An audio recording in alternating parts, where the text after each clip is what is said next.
Kakinada port కేంద్రంగా జరుగుతున్న PDS బియ్యం అక్రమ రవాణాపై ప్రభుత్వం సీరియస్ గా ఉందని మంత్రి నాదెండ్ల మనోహర్ తెలిపారు. పీడీఎస్ బియ్యం స్మగ్లింగ్ పై సమగ్ర విచారణ జరగాలనే ఉద్దేశంతో సిబిసిఐడి ఎంక్వైరీకి సీఎం చంద్రబాబు ఆదేశించారని ఆయన తెలిపారు. కూటమి ప్రభుత్వం ఏర్పాటైన తర్వాత ఇప్పటి వరకు 1066 కేసులు నమోదు చేశామన్నారు. దీని ద్వారా 62,000 మెట్రిక్ టన్నుల బియ్యాన్ని సీజ్ చేశామని తెలిపారు. బహిరంగ మార్కెట్లో సీజ్ చేసిన పీడీఎస్ బియ్యం విలువ 240 కోట్ల రూపాయలు ఉంటుందన్నారు.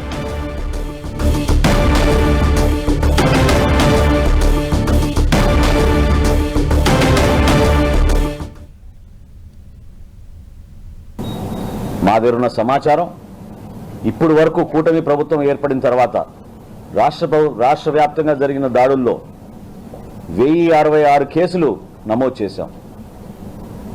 1066 కేసుల్లో 62,000 మెట్రిక్ టన్నుల బియ్యం మేము సీజ్ చేయడం జరిగింది. దాని మార్కెట్ విలువ 240 కోట్ల రూపాయలు. అయినా వీళ్ళు చేస్తున్న అరాచకంలో అది చాలా చిన్న శాతం అని మేము భావిస్తున్నాం.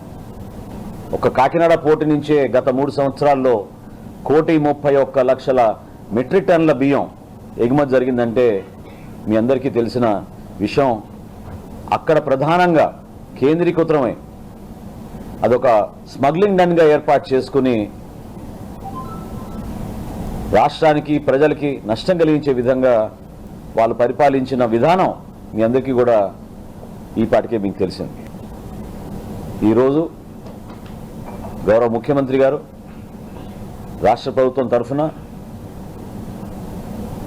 కాకినాడలో జరిగిన సంఘటనలు, ఈ రాష్ట్రంలో జరుగుతున్న పీడీఎస్ కేసుల పైన, పీడీఎస్ స్మగ్లింగ్ పైన మేము నమోదు చేసిన కేసులు, వీటిపైన సమగ్రంగా విచారణ జరగాలనే ఉద్దేశంతో సిబిసిఐడి ఎంక్వైరీని గౌరవ ముఖ్యమంత్రి గారు ఆదేశించారు. రైట్, మొత్తానికి 240 కోట్ల రూపాయల వరకు ఇప్పటి వరకు కూడా సీజ్ చేసిన దాని విలువ ఉంటుందంటూ, బియ్యం విలువ ఉంటుందంటూ నాదెండ్ల మనోహర్ తెలిపారు. సిబిసిఐడి విచారణకి ఆదేశించామంటూ కూడా స్టేట్మెంట్ ఇచ్చారు. పూర్తి సమాచారం మా ప్రతినిధి విక్రమ్ అందిస్తారు. విక్రమ్, ఏదైతే బియ్యం అక్రమ రవాణా అనేది రాష్ట్రంలో సంచలనంగా మారిన నేపథ్యంలో పౌర సరఫరాల శాఖ మంత్రి నాదెండ్ల మనోహర్ కీలక ప్రకటన చేయడం జరిగింది.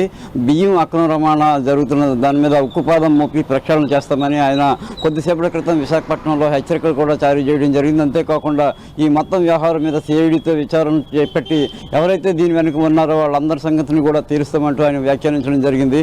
కొద్ది రోజుల క్రితం కాకినాడ పోర్టులో ఏదైతే రేషన్ బియ్యం విదేశాల తరలితో నౌక దొరికిందో ఆ ఘటనకు సంబంధించి కీలకమైనటువంటి సమాచారాన్ని సేకరించడం జరిగింది. అయితే దీనికి సంబంధించి సమగ్రమైనటువంటి లోతుగా కూడా దీని మీద దర్యాప్తు చేస్తాము. మరిన్ని వివరాలను చేపట్టిన తర్వాత పూర్తిగా కూడా ప్రజలకు విషయాన్ని అంతటినీ కూడా సమగ్రంగా తెలియజేస్తామని చెప్పారు. దాదాపు 240 కోట్ల రూపాయల మేర విలువ చేసే రేషన్ బియ్యం ఇప్పటి వరకు కూడా రాష్ట్రం నుంచి విదేశాలకు తరలిపోయిందని చెప్పి కూడా ఆయన చేస్తున్నారు. అంతేకాకుండా గతంలో ఇటీవల కాలంలో ఈ రేషన్ బియ్యం అనేది శ్రీకాకుళం జిల్లా నుంచి చిత్తూరు జిల్లా వరకు కూడా గ్రీన్ ఛానల్ ఏర్పాటు చేసుకుని దర్జాగా కూడా రవాణా చేశారు. కాకినాడ పోర్టుని ఇందుకు మెయిన్ మాఫియాకి అడ్డాగా కూడా మార్చుకున్నారని చెప్పి ఆయన వ్యాఖ్యానించడం జరిగింది. అయితే గ్రీన్ ఛానల్ ద్వారా ఎలా అయితే సరుకును అక్రమ రవాణా చేసి స్మగ్లింగ్ చేశారో దానికి సంబంధించి గ్రీన్ స్లిప్ను చూపిస్తే కనుక ఏవైతే సరుకు రవాణా చేస్తున్నటువంటి వాహనాలు ఉన్నాయో వాటికి అనుమతులు ఇచ్చేశారని చెప్పి కూడా నాదెండ్ల మనోహర్ వ్యాఖ్యానించడం చర్చనీయాంశంగా కూడా మారింది. అయితే కేవలం కాకినాడ పోర్టు మాత్రమే కాకుండా రాష్ట్రంలో ఏ పోర్టులు ఉన్నాయో విశాఖపట్నంలో గంగవరం పోర్టు, అదేవిధంగా మిగిలిన పోర్టుల ద్వారా కూడా ఈ రకంగా బియ్యం అక్రమ రవాణా ఎంతవరకు జరిగిందో అనే దాని మీద కూడా దృష్టి సారిస్తామని చెప్పారు.